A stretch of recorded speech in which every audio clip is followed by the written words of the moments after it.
Welcome to the deep dive. Today we're looking at The Abandoned Baby, using a really compelling screenplay and some insightful narrative analysis you've brought. We're plunging into this story about how human connections, well, how they endure incredible hardship. It's set in 1990s post-Soviet Russia. Tough time. Absolutely.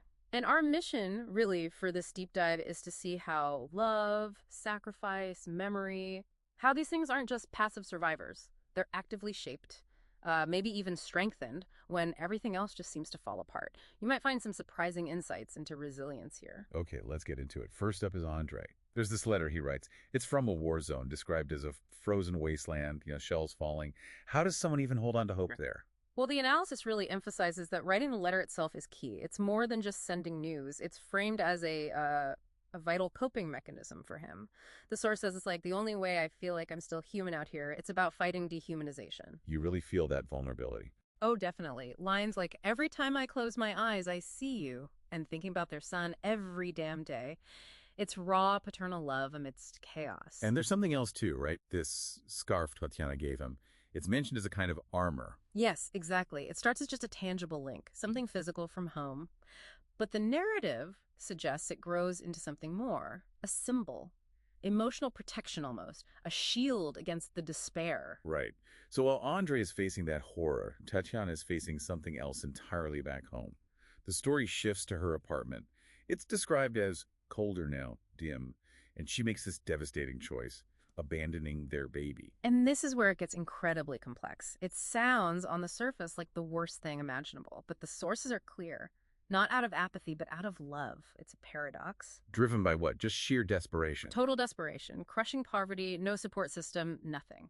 The screenplay really paints this picture of wanting a better life for him. Somewhere warm, with milk, with love. Things she just couldn't provide. Wow. And yet her own love is still there. Undeniably. The narrative shows her pain, how she wakes up reaching for him or hears his cry in dreams. It's presented as the ultimate, most painful sacrifice. Then there's this moment in her letter, the forgiveness part. I forgive you for leaving, and I hope someday you can forgive me for letting go. That feels huge. It's pivotal because it acknowledges their separate, parallel struggles and, well, they're different forms of abandonment, if you want to call it that. It creates this shared ground, this mutual understanding that has to be there before anything else can happen. Okay, so that paves the way. And then we have these photo albums, tangible things. Exactly. Anchors to the past.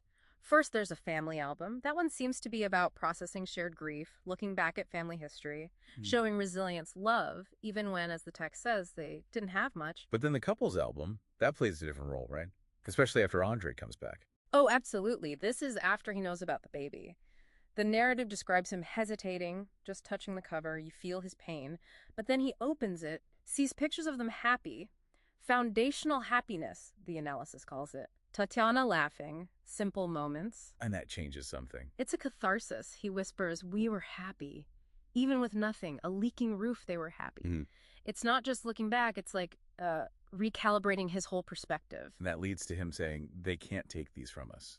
Not this. Yes, that specific line, it's defiance. It's the moment he seems to truly forgive her internally and decides, okay, let's give this another shot.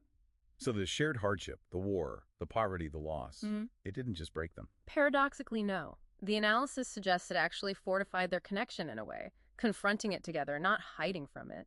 And Andre's realization is key. I don't blame you. I blame this country, this war.